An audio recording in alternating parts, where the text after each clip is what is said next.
ఇప్పుడే ఒక big breaking ఏంటంటే బిగ్ బ్రేకింగ్లో ఇప్పుడు ఎవరైతే ముఖ్యమంత్రి గారికి సంబంధించినటువంటి ఎమ్మెల్యే అభ్యర్థులు ఆ పార్టీకి సంబంధించినటువంటి మంత్రులు ఎంపీ అభ్యర్థులు అందరూ కూడా ముఖ్యమంత్రి గారి దగ్గర జగన్మోహన్ రెడ్డి గారి దగ్గరికి పర్సనల్గా వెళ్ళి మీటింగ్లు కలిశారట. కలిసి సార్ మీకు నమస్కారం పెడతాం, మీకు దండం పెడతాం, మా విజ్ఞప్తి ఆలకించండి, అర్జెంటుగా ఆ ల్యాండ్ టైటిల్ యాక్ట్ని రద్దు చేస్తున్నాం అని ప్రకటించండి. అట్లాగే పాస్బుక్ల మీద నేను నా ఫోటోలు తీసేసి మీ ఫోటోలు పెట్టుకుంటాము అని మీరు పొరపాటు అయింది, క్షమించండి, ఇంకొకసారి అలా జరగదు అని మీరు చెప్పండి, ఏమనుకోవద్దు అని ఎమ్మెల్యే అభ్యర్థులు ఎంపీ అభ్యర్థులు పోయి ఆయన బతిలాడుతున్నారట. అంటే చూడండి ఎంత ఎఫెక్ట్, అంటే పోతే ఎమ్మడబడుతున్నారట జనం.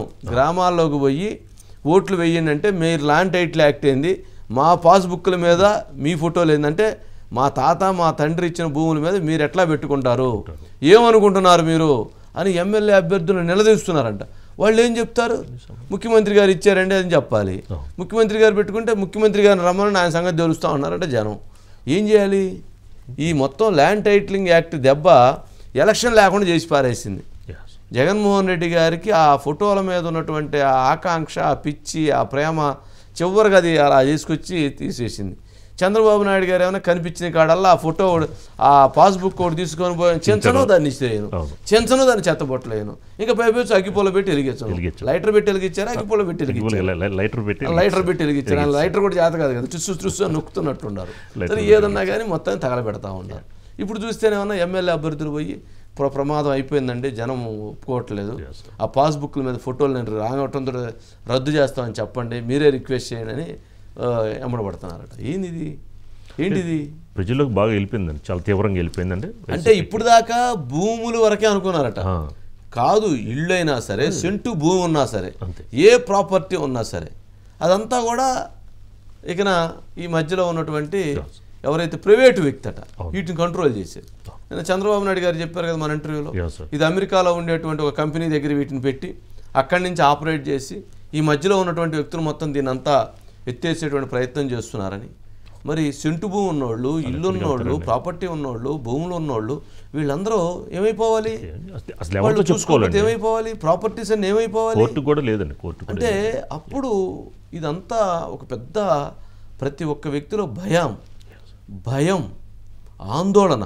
చాలా ఏం జరుగుతుందో మా భూములకు సంబంధించి, మా ఆస్తులకు సంబంధించి ఏం జరుగుతుంది. ఇక్కడ ఏపీలో ఒక కుటుంబం ఉండిద్ది, వాళ్ళ పిల్లలు ఎక్కడ హైదరాబాద్లోనో, బెంగళూరులోనో, అమెరికాలోనో ఎక్కడో ఉంటారు. వాళ్ళ భూములకు సంబంధించి వాళ్ళు ఏదో నెట్లో పెడతారు, ఎవరు చూడరు. ఎక్కడ చూస్తారు? అది ఎక్కడ చూస్తాం? అలాంటిది అలా పెట్టినప్పుడు తర్వాత ఆ భూములు వేరే వాళ్ళ పేరు మీదకి వెళ్ళిపోయి ఉంటాయి. వెళ్ళిపోయిన తర్వాత మా భూములు వేరే వాళ్ళ పేరు మీద ఉన్నాయంటే ఏం చెప్పాలి? అప్పుడు ఫైట్ చేయడానికి కూడా లేదట, కోర్టుకి వెళ్ళడానికి లేదు. అసలు మన భూములు వాళ్ళు పెట్టుకోవటం ఏంది, వాళ్ళెవరో ఎత్తుకొని పోవటం ఏంది, వాళ్ళెవరో ఇవ్వటం ఏంది, ఏంటిది అసలు ఏం జరుగుతుంది? ఇవాళ సజ్జల రామకృష్ణారెడ్డి గారు ప్రెస్ కాన్ఫరెన్స్ పెట్టి అది అలా కాదు, ఇది ఇలా కాదు, ఆ రోజు మన బాలకృష్ణ గారు చేర్చుకున్నారు, పవన్ కళ్యాణ్ గారు చేర్చుకున్నారు. మీరు ఈ రీసెంట్గా మెమో ఇచ్చారు కదా, జియో ఎంఎస్ నెంబర్ 30 కూడా రిలీజ్ చేశారు కదా. ఏమి ఇచ్చారు దాంట్లో? ఏదైతే వచ్చినటువంటి వాటి ఒరిజినల్స్ అన్నీ మీ దగ్గర పెట్టుకొని జిరాక్స్లు ఇవ్వమని చెప్పారు కదా. నా ఆస్తి ఒరిజినల్ పేపర్ నాకు ఇవ్వకుండా జిరాక్స్లు ఇవ్వటం ఏంటండి? ఏమనుకుంటున్నారు? తప్పు కదా. అందుకనే ఇది మొత్తం ఎలక్షన్నే గిర్రం తిప్పేసి టాప్ను పడేసింది. ఏమంటాం మనం దాన్ని?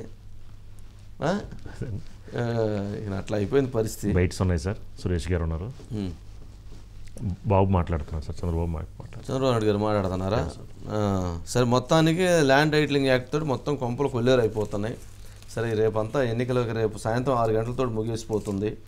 బట్ ఇప్పుడే చంద్రబాబు నాయుడు గారు కూడా మాట్లాడుతున్నట్లున్నారు.